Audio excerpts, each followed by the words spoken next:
Good morning. Man, I'm so excited to be here and to share my life with you. Thank you so much for coming. Have you ever been at been watching a movie or a TV show and just dozed off just for a second? Or maybe you've been at an event, and a concert, a sporting event, whatever you are, and your attention drifts from one thing to the other thing. Or worse yet, you've been in a conversation, and the person you're talking to, and then you start thinking about the next meeting that you have, or something's going on, and all of a sudden, people start laughing, or people start, clapping, or worse yet, the person that you're talking to says something like, "So, what do you think about that?" And right away, our mind stops, and we're like, "Uh-oh, what did I miss? What did I miss?" Several years ago, I missed 12 days of my life. Started out as a very normal day. I have 5 kids.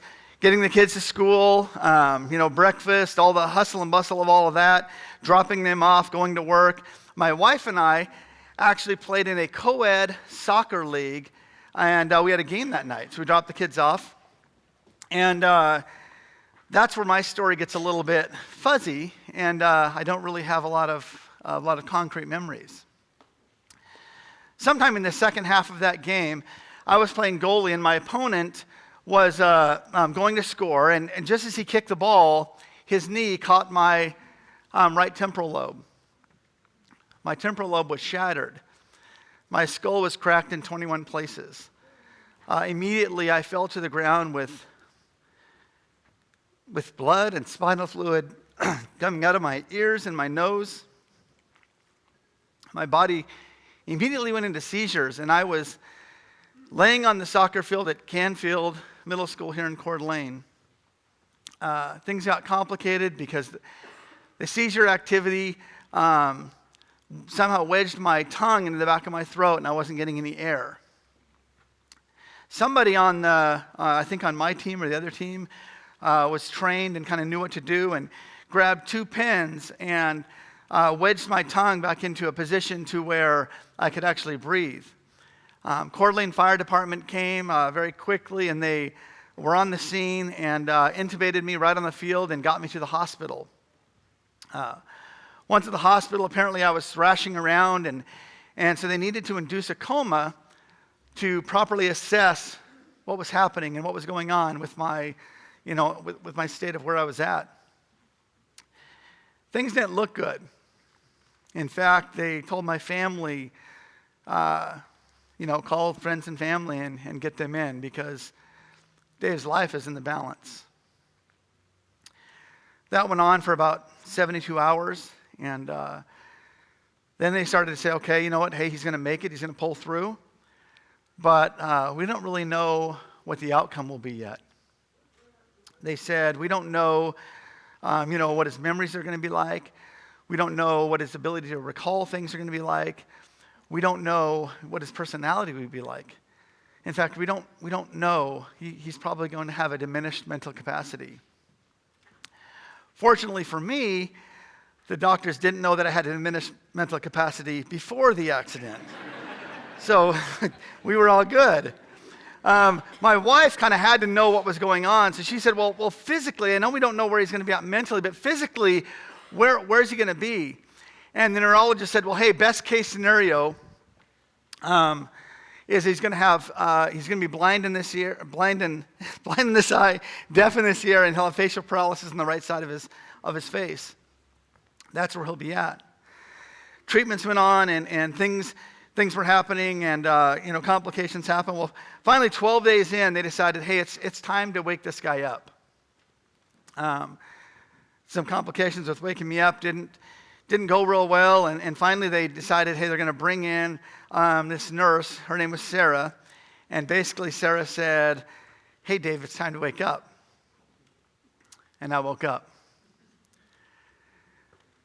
I woke up, my eyes open, and there was a room full of people kind of staring at me. I had things going into my head, things going into my throat, things going, feeding tube into my stomach, things in my arm. I had contraction boots on, and I had no idea what was going on. There was a what did I miss moment. Because I was thinking, okay, hold it here. My last memory, things were pretty good, and things are they're not that way anymore. What did I miss? Seeing the confusion on my face, the people in the hospital said, hey, they looked at me and they said, you've been in an accident.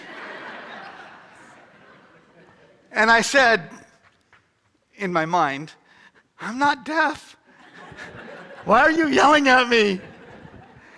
And they started talking about benefits and all this kind of stuff, and I was thinking, this is a bad situation. But as I looked at their faces and I looked at the fact that I was alive, I wanted to tell them something so badly, and I started doing sign language, and either I was doing it bad or they weren't understanding. My wife thought if he can do sign language, he can write a note. So they brought me a pen and a marker, and here's what I wrote. Each moment is a gift. You see, I wanted the people in the room to know that the moment that they had right now was a gift.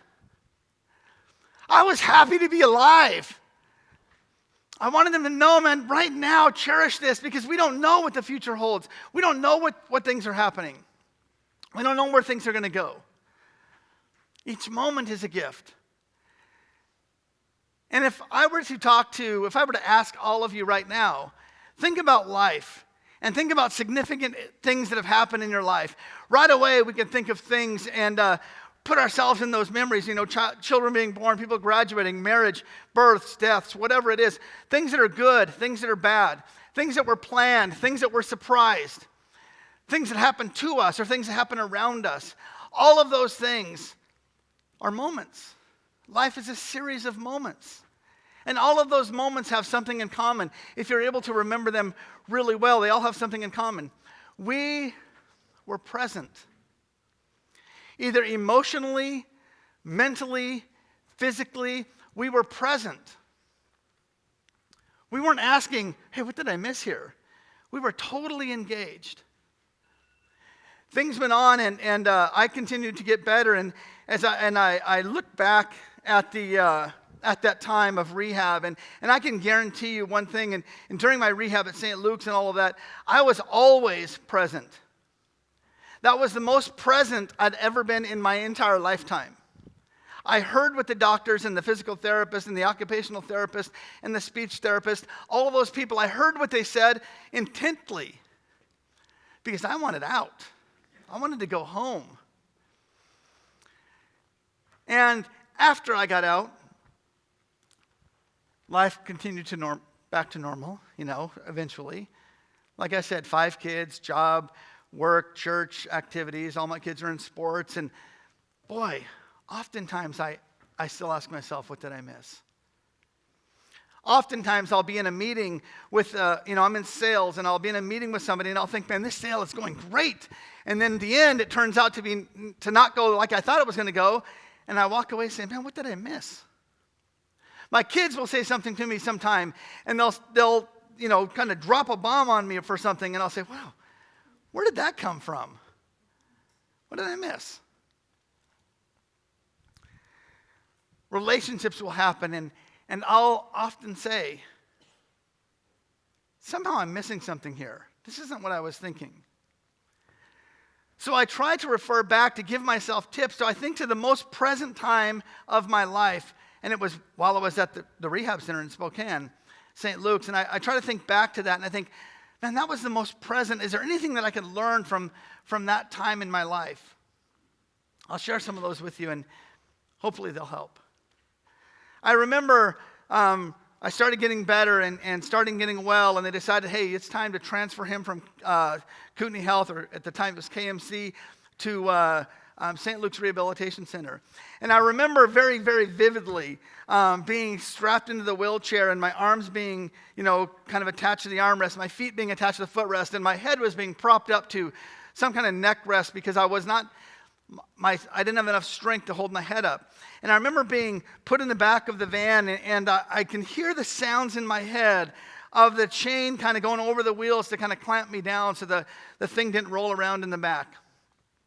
We started off to Spokane, and I was alone in the back of the van. It was very quiet. And I started to think about things like, as a father, I'm used to easing my family's burden. Now I'm going to become a burden. I was used to being a provider, and now I'm going to need provided for. I love to run and play and hug my kids, and I thought, am I going to be able to do that anymore? There was a lot of tears in the back of the van. And I remember just kind of evaluating life, and then I started to think about things like, man, I'm alive. I can see my kids. I can see my family. My wife still, I love my wife. She's there. I remember them sticking by me. Everyone came to the hospital to see me, and I started thinking about all the good things. But I was alone. In the hospital, I always had people there when I woke up. I had people there who would come by for lunch. People would stop by after dinner. People would be there, all the way up until I went to bed. But something about the hospital, you have a lot of alone time. I'd never been in the hospital before, so this was all foreign to me. I remember waking up like 2 or 3 in the morning, just all of a sudden I'm wide awake. I look around, and I'm alone. It's dark, and sometimes it'd be good, sometimes it'd be bad. But I remember being able to evaluate life and think about relationships and think about, getting well and think about all the things that I needed to do. And it was kind of a cool time because there weren't distractions. Man, life has so many distractions, but man, there was that point in time where I was just able to focus on important things, focus on things that meant a lot to me. And I think back, and I think when I'm thinking about that and thinking about how life happens now, I try to figure out a time to incorporate alone time for myself even today. Quiet time. And I'm not talking about, hey, I need some quiet time on social media, or I need some quiet time on my phone, or I need some quiet time, with my headphones on. I'm talking quiet time. For me, sometimes it's hiking, taking my dogs for a walk, without and I can think about life, and it kind of slows me down, it kind of catches me up, and kind of helps me remember the things that are important. I remember things continued to get well, things continued to get better, and I remember they were teaching me to walk again, and I distinctly remember the strap that was around my waist, and someone on the left side holding it up and someone on the right side holding it up. And the physical therapist would lean forward into my ear, and I remember in a very monotone voice say, right leg forward, left arm forward. Left leg forward, right arm forward. And it just over and over and over again, I kept hearing that. And I was thinking, man, I shouldn't have to hear this. But please don't stop, because it's helping me focus. And I was very intentionally present. I was trying to listen to every word that she was saying. I remember one particular day, they helped me into the wheelchair. They pushed the wheelchair down the hall, and they got me down the hall, and they helped me up, and I stood up, and I'm standing there, and they pushed the wheelchair to the other end, and I said, okay, this is new. She went to the wheelchair, and she said, okay, if you need help, hold on to the rail, but go ahead and walk to the wheelchair. You're ready. And I remember walking to the wheelchair, and in my mind, I could hear her voice saying, right leg forward, left arm forward, left leg forward, right arm forward.